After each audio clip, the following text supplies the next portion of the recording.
Bueno, buenas tardes a todos. Muchísimas gracias por estar aquí. Muchísimas gracias también a la organización. Creo que hacen un evento que es espectacular y este lo está haciendo.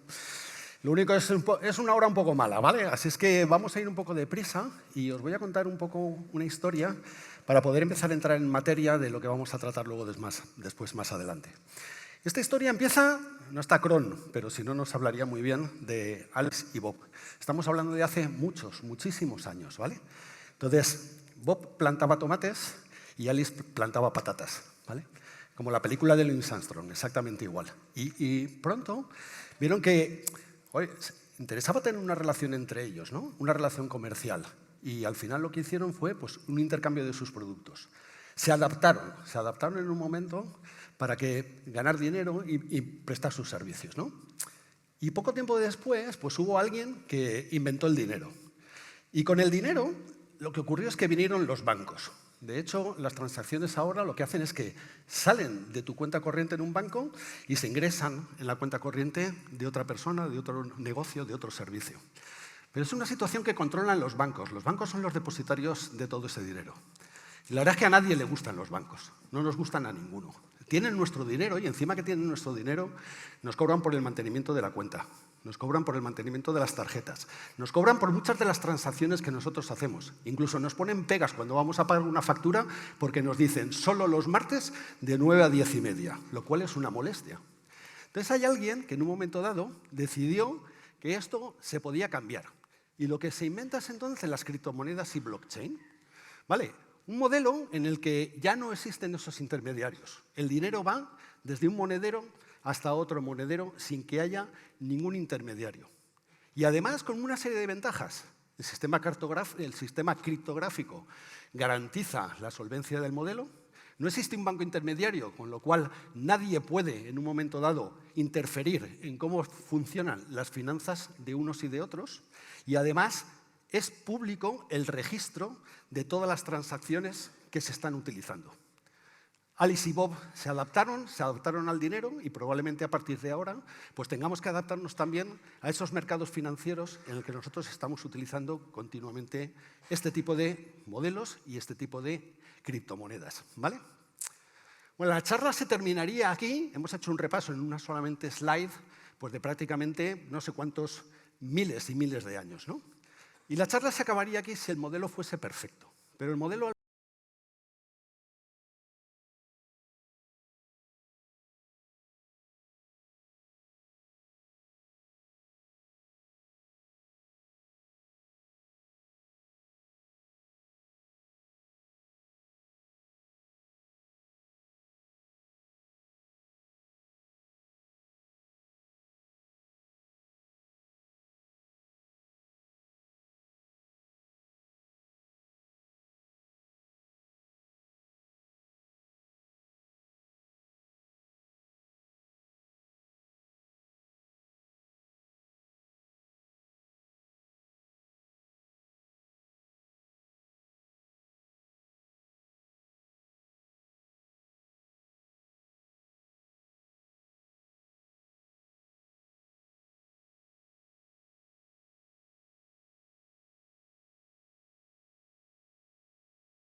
ponerlo en esta charla que voy a dar en Navaja Negra. Me dijo que sí, que no había ningún tipo de problema y así lo hice. Fijaros que él había hecho ya una contabilidad de cuántas son todas las criptomonedas que se han ido robando a lo largo del tiempo. Y además lo que hizo fue establecer ya una serie de categorías en cuáles eran los modelos, dónde estaba fallando el modelo. Así que tenéis ahí, por ejemplo, pues vulnerabilidades en los smart contracts, tenéis también compromiso de claves y de malware, tenéis ejemplos de fallos de la infraestructura y de la organización y también de fraudes internos. Si os fijáis en cada uno de ellos, hay distintas fechas, pero el total y la cantidad que estamos viendo pues es bastante grande.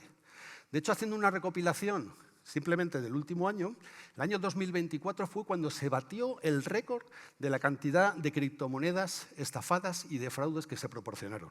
Fijaros que son 51.000 millones de dólares, que es una pasada. Este año la cosa está un poco mejor y aproximadamente a estas alturas llevamos 2,17 mil millones en fraudes. Y se estima que para final de año el volumen este será de 4,3. Yo no sé si os hacéis idea de este dinero cuánto ocupa, cuánto pesa, cómo de grande es. Entonces, yo siempre trato de buscar alguna clase de referencia para hacernos idea de ese volumen, porque de verdad que soy incapaz de descubrirlo. Y para que os hagáis una idea, el PIB de España es de 1,62 mil millones de dólares. ¿Vale? Quiere decir que para cuando termine el año, el fraude en el tema de las criptomonedas pues ahora ha sido aproximadamente 3 veces el Producto Interior Bruto que hay ahora mismo en España. Y eso es una pasada, ¿vale? Claro. ¿Vale? Sí. Alguien pensará que esto es un problema de ricos. Pues que se jodan. Pues no. O sea, cuando tú te pones a mirar ahora más o menos cómo es el reparto, quién está utilizando este tipo de criptomonedas, te llevas una sorpresa. Y a mí, o por lo menos a mí me sorprendió, ¿no? Tenemos que entre edades entre 16 y 24 años, pues hay un 14% de la población que lo está utilizando. Normalmente, las criptomonedas sí que te lo dicen. En la franja de 25 a 34 o la de 35 a 44 es donde podemos encontrar este uso de monedas con mayor profusión, ¿no? Y luego va otra vez descendiendo. Pero quiere decir que el problema es un problema que está generalizado. Y el volumen, ya hemos acordado, pues que es un volumen importante que para nosotros podamos hacerle frente. ¿Vale? Y ahí es donde entra ahora Mitre, que es el propósito en definitiva de esta charla. ¿Vale? Mitre es mucho más que ATT&CK.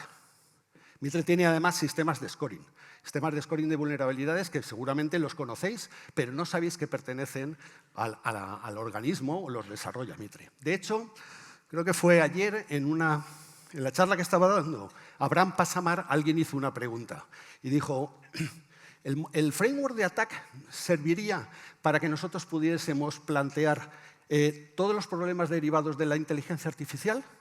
Y si es que la pregunta es mucho más fácil.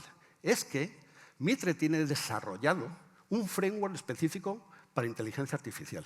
Y no solo uno para inteligencia artificial, es que tiene un modelo, por ejemplo, el de SOT, para la cadena de suministro, Defend, Engage que sirve para todos los...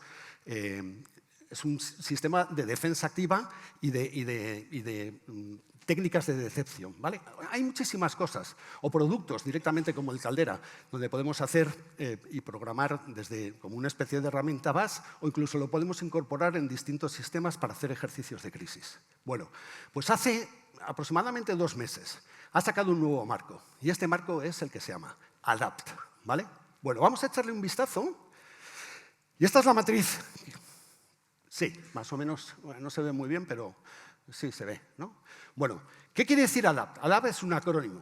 Quiere decir Adversarial Actions in Digital Asset Payment Technologies, es decir, acciones adversarias en tecnologías de pago de activos digitales. Y esta es la nueva matriz. Es una matriz con 11 tácticas y una matriz con 38 técnicas, ¿vale? Lo he traducido de alguna manera, no es fácil todos los conceptos financieros que vienen vertidos en esta matriz, y esta sería aproximadamente la traducción particular que yo he hecho, ¿vale? Es una matriz muy parecida a la que vosotros estáis acostumbrados a trabajar si utilizáis Mitre, ¿vale? ¿Qué echamos de menos? Hombre, no están, fijaros que hemos dicho solamente 11 tácticas, hay más.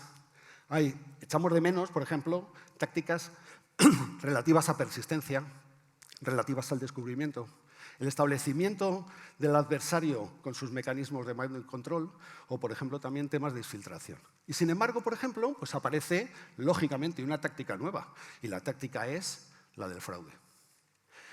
¿Qué podemos esperar en esta matriz? Pues por cada una de esas técnicas, sabéis que existe, vamos a llamarle una especie de ficha, donde se desarrolla el concepto de esa técnica, cómo se ejecuta, en qué consiste, cómo se produce, etcétera, etcétera.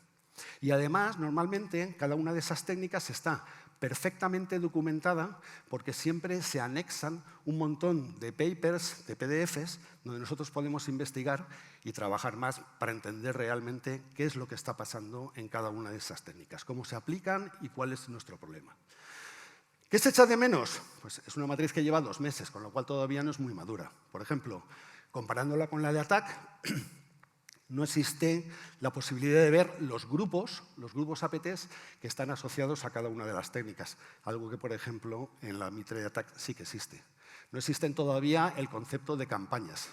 No existe, sobre todo, y yo creo que es la pega más importante, el tema de las mitigaciones. Porque en blockchain y con las criptomonedas, el concepto de las mitigaciones es completamente diferente. Aquí no vale poner un firewall, no vale poner un SIEM, no vale poner IPS, es un concepto completamente diferente y nosotros tenemos que ser capaces de abordarlo pues, de una forma completamente distinta. ¿Vale? Bueno, no vamos a ver la matriz completa, eso sería completamente imposible y además no es el propósito, solamente que sepáis y que conozcáis que exista, pero sí que mirando algunas de las técnicas, la verdad es que son bastante llamativas y yo reconozco que he aprendido algunas cosas de ellas. ¿Qué vamos a ver? Pues vamos a ver un detalle simplemente de lo que son los préstamos flash, del desvío de fondos y, sobre todo, el de reorganización de la cadena. Veréis. ¿Cómo funciona blockchain? Ya lo sabéis, ¿no? 2 personas o 2 entidades quieren hacer una transacción, esa transacción irá a un pool de transacciones y a partir de ahí se pretende formar un bloque para sumar a la cadena blockchain. ¿Vale? Todos los mineros que están trabajando en esa red lo que tratan es de resolver ese algoritmo para poder confeccionar ese bloque. Y sabéis que ese bloque hay que resolver un problema matemático complejo. Tienes que coger el hash del último bloque, toda la información asociada a las transacciones que se están produciendo en ese mismo bloque y averiguar un número que se llama nonce, que lo que tú tienes que hacer es, el resultado de todo eso tiene que dar un hash que normalmente tiene que tener una serie de características y aunque esto no es una regla fija, tiene que empezar por 6 o 7 ceros, con lo cual ese nonce tiene que hacer miles de pruebas. Miles no, normalmente se tienen que ejecutar millones de pruebas hasta que tú consigues un hash que puedas incorporar a esa cadena.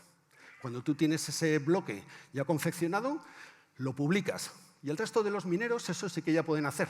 Ya tienen todos los datos para comprobar que ese bloque es válido. Una vez que el bloque es válido, ya se puede poner en la cadena, los mineros cobran la parte correspondiente y la transacción o el bloque finaliza. ¿Vale? Bueno, entonces, ¿en qué consiste la reorganización de esa cadena? Pues es que tenemos la idea, o teníamos la idea, seguramente para muchos les sorprenderá, que una vez que un bloque se ha confeccionado y se incorpora a la blockchain, ese bloque es inmutable. Y eso resulta que no es así, no es cierto. La realidad es que un bloque, cuando entra en esa cadena, se considera provisional, hasta que hay una serie de confirmaciones que al final consiguen que después de ese bloque digan, sí, este bloque histórico sí que forma parte de la cadena y ya es inmutable. Así es que a partir de ahí aparece un ataque. Un ataque que también es muy conocido como el ataque del 51% y que consiste en reescribir el historial reciente de los últimos bloques de una cadena blockchain. ¿Vale?